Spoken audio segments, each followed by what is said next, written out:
오늘은 전교인 연합예배로 이 자리에 드리고 있습니다. 우리 오랜만에 이 예배 자리에 나온 우리 중고등부 학생들 환영하면서 박수하겠습니다. 네. 중고등부 학생들만 하면 서운해하니까요. 우리 아동부 학생들도 우리 환영하면서 박수하겠습니다. 네. 그리고 환영하는지 모르겠지만 그래도 우리 유치부 친구들 저 뒤에 이렇게 있는데요. 우리 환영하면서 박수하겠습니다. 네. 네. 작은 다락방에서 숨죽여 기도하던 제자들이 있었습니다. 그들에게 성령 하나님께서 불같이 임하셨죠. 각기 다른 언어로 하나님의 큰 일을 말하던 그 제자들은 다른 한 가지가 떠오르기 시작했습니다. 바로 이러한 일을 예견하고 말씀하셨던 예수님의 약속이었습니다. 우리 하나님의 말씀 사도행전 1장 8절입니다. 예수님께서 제자들에게 하셨던 이 약속, 성취된 이 약속의 말씀 우리 한 목소리로 읽겠습니다. 오직 성령이 너희가 권능을 받고 예루살렘과 온 유대와 사마리아와 땅끝까지 이르러 내 증인이 되리라. 아멘. 약속대로 기도하던 제자들에게 성령 하나님께서 임하셨고 제자들은 권능을 받았습니다. 제자들이 받았던 권능, 능력, 힘은 무엇이었을까요? 이 권능은 세상의 힘과 권력이 아니었습니다. 자신들을 향해서 칼날과도 같이 말과 핍박이 쏟아지는 그 순간에도 예수님을 나의 주님으로 고백할 수 있는 용기, 그것이 바로 제자들이 받았던 권능, 힘, 능력이었습니다. 이렇게 용기 충천한 이들이 예수님을 주님으로 고백하며 교회로 모이기 시작했던 것입니다. 스데반 집사님의 순교 이후에 흩어진 제자들은 각지에서 예수님을 전하기 시작하였습니다. 스데반 집사님과 집사 동기였던 빌립은 사마리아로 넘어가 복음을 전하였고, 아나니아라는 그 사람은 위협과 살기가 등등했던 그 사울을 위해서 기도해 주기도 하였습니다. 예루살렘의 작은 다락방에서 시작된 예수 증인의 삶이 예루살렘과 온 유대와 사마리아까지 파죽지세로 확장되어지던 이야기, 그것이 바로 지난주까지 사도행전의 이야기였습니다. 그리고 드디어 오늘 예수 증인의 삶이 가이사랴에 이르렀습니다. 바로 땅끝을 향해 나아가는 그 길목에 다다랐던 것이죠. 오늘 본문의 무대인 가이사랴는 로마 황제 가이사 아우구스투스에게 헌정된 도시였습니다.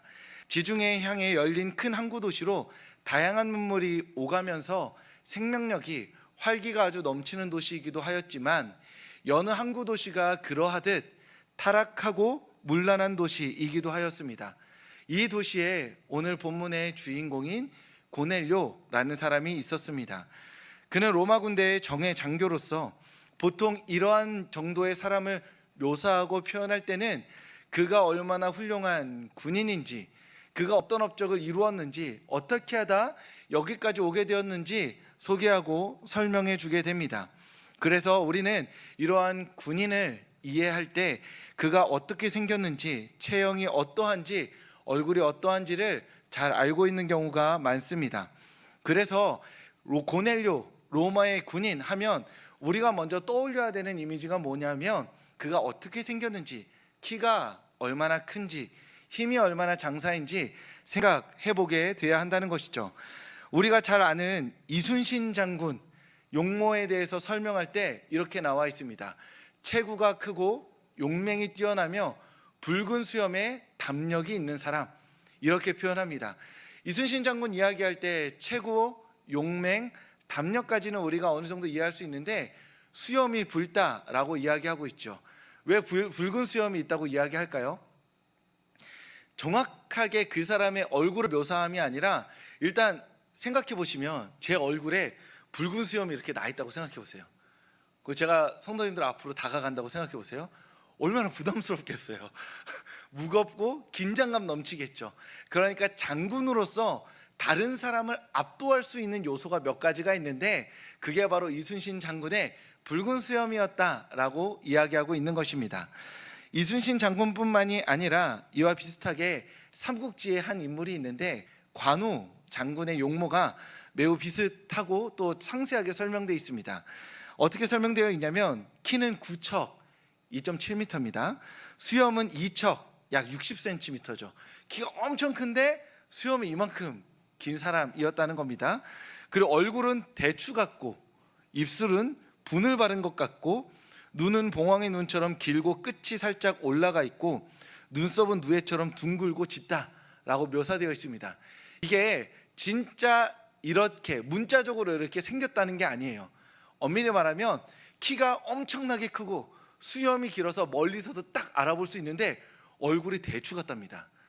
이게 놀리는 것 같은데 약간 붉은기가 돌면서 어디서 멀리서 봐도 위압감이 느껴지는 얼굴이었다라고 표현하는 거죠. 그러니까 이순신 장군이든 이 관우 장군이든 실제로 어떻게 생겼느냐 보다 그가 얼마나 사람들을 만날 때 장군으로서, 군인으로서 사람들을 압도하였는지 설명해 주고 있는 것이죠. 그러니까 보통의 묘사대로라면 고넬료도 그의 직업인 군인답게 이러한 묘사들이 조금 보태져야 하겠죠. 그가 얼마나 훌륭한지, 업적이 뛰어난지 묘사되어 있어야 하는데 성경은 그렇게 고넬료를 묘사하지 않습니다. 성경은 사람을 그렇게 판단하지 않기 때문입니다. 성경은 고넬료를 직업으로 판단하지 않기 때문입니다. 그래서 성경은, 하나님의 말씀은, 하나님은 사도행전 10장 2절 말씀, 이 세번역 성경에 고넬료를 이렇게 묘사하고 있습니다. 우리 한 목소리로 읽겠습니다. 그는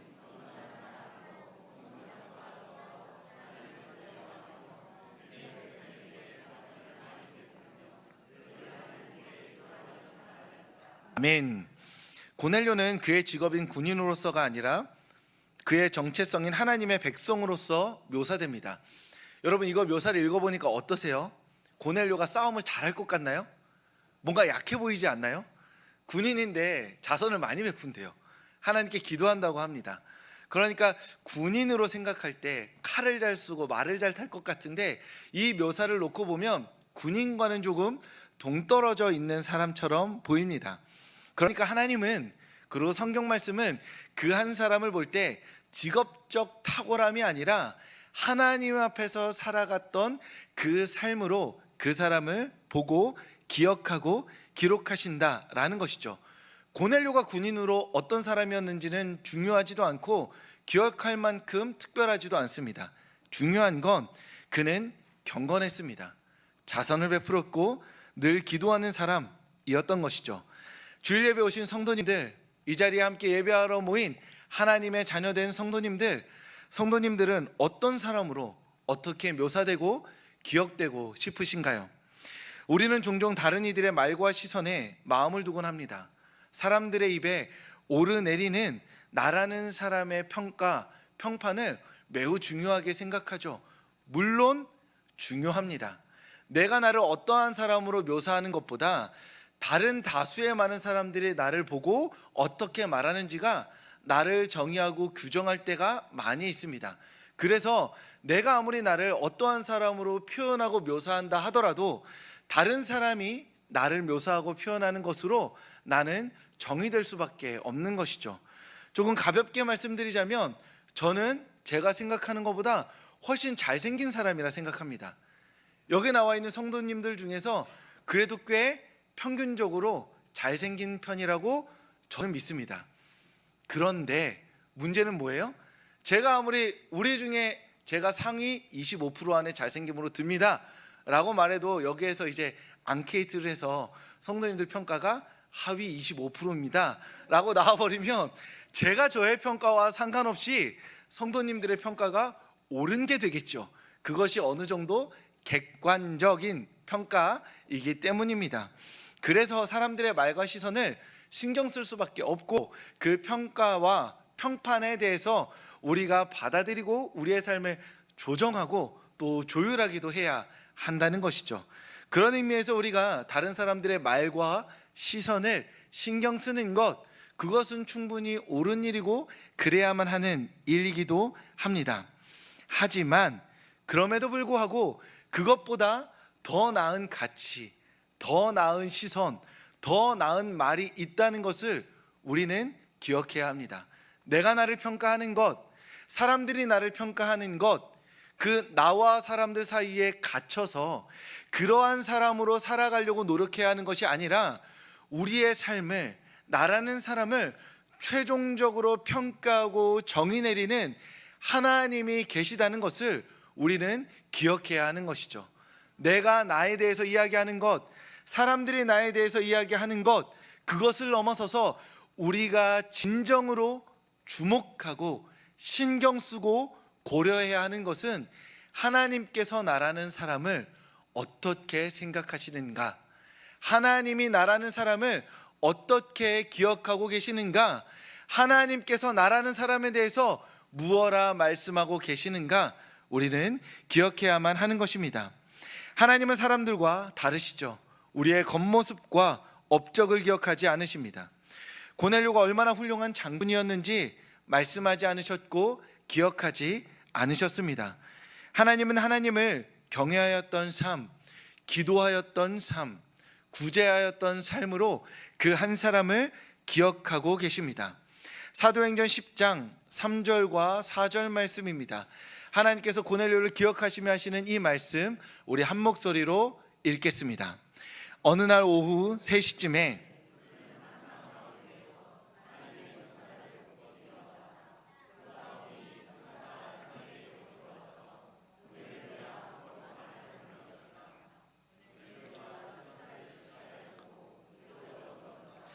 천사님, 무슨 일입니까?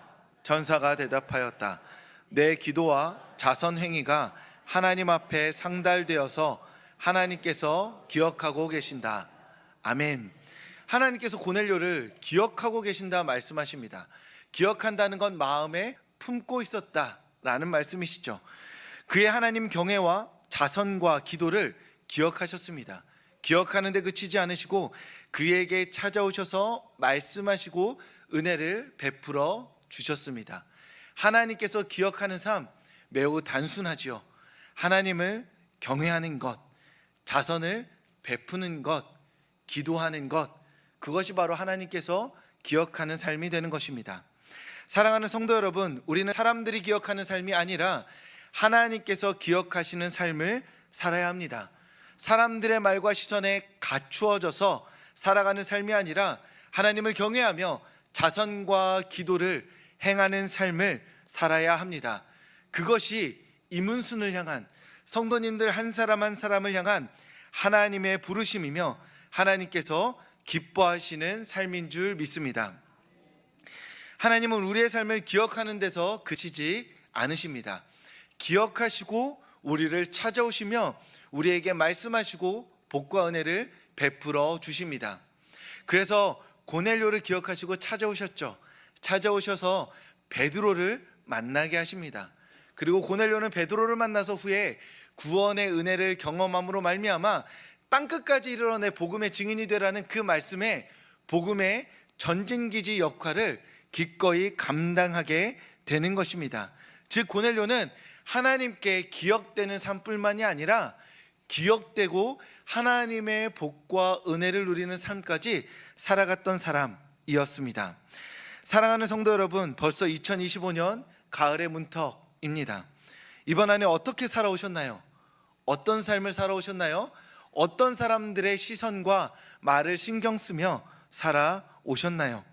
의미도 없는 이들에게 기억되기 위해서 사실은 아무 영향력도 미칠 수 없는 사람들의 말과 시선을 신경 쓰면서 이 2025년 한 해를 낭비하며 살아오지는 않으셨나요? 9월의 첫 주 하나님께서 우리를 초청하고 계십니다. 우리 성도님들 한 사람 한 사람의 이름을 부르시면서 나에게 오라 말씀하십니다. 하나님을 경외하는 삶, 곁에 있는 사람들을 도우며 살아가는 삶, 하나님의 도우심을 구하며 기도하는 삶을 살라고 오늘 우리의 이름을 부르고 계십니다. 그러니 오늘 우리를 부르시는 하나님의 부르심 앞에 2025년 남은 시간과 인생의 여정 응답하시기를 바랍니다. 그래서 사람에게 기억되는 삶이 아니라 하나님께 기억되는 삶을 살아가는 성도님들 되시길 주님의 이름으로 축복합니다. 안개와 같은 인생, 곧 사라지고 부서질 어떤 사람들의 말과 시선을 쫓아서 나의 아깝고 귀한 시간을 낭비하는 것이 아니라 영원하신 하나님께 기억되며 은혜 받는 삶을 살아가기 위해서 우리의 삶을 기꺼이 우리 주님께 드리는 성도님들 되실 수 있기를 주님의 이름으로 축복합니다. 기도하겠습니다. 하나님께서 주신 이 한 번뿐인 인생, 가치 없고 의미 없는 다른 사람들의 말과 시선에 낭비하지 않게 하여 주시옵소서. 오로지 하나님께 기억되는 삶을 살아가기 위해서 하나님을 경외하며 다른 이들을 도우며 하나님께 기도하는 삶 살게 하여 주시옵소서. 우리가 사람들에게 이 세상 가운데 기억되어질 때, 기록되어질 때 다른 어떠한 것으로 기억되고 기록되는 것이 아니라 하나님 앞에서 하나님을 경외하는 삶으로, 하나님의 마음으로 다른 이들을 도운 삶으로, 언제나 하나님께 도우심을 구하며 기도하는 삶으로 기억되고 기록되는 그러한 삶 살아가는 이 자리 가운데 모인 모든 성도님들, 그리고 우리의 삶, 우리 교회 되게 하여 주시옵소서. 예수님 이름으로 기도합니다. 아멘. 이제는 우리 주 예수 그리스도의 은혜와 하나님의 사랑과 성령의 교통하심이 다른 어떠한 시선과 다른 어떠한 가치와 다른 어떠한 의미로 자신의 삶을 치장하는 것이 아니라 하나님을 경외하며 하나님께서 말씀하신 그 약한 이들을 도우며 하나님 앞에 기도하는 삶을 살기로 결단하고 다짐하는 이 자리 가운데 모인 모든 이들의 머리 위에 지금부터 영원까지 함께 하시기를 간절히 축원하옵나이다. 아멘.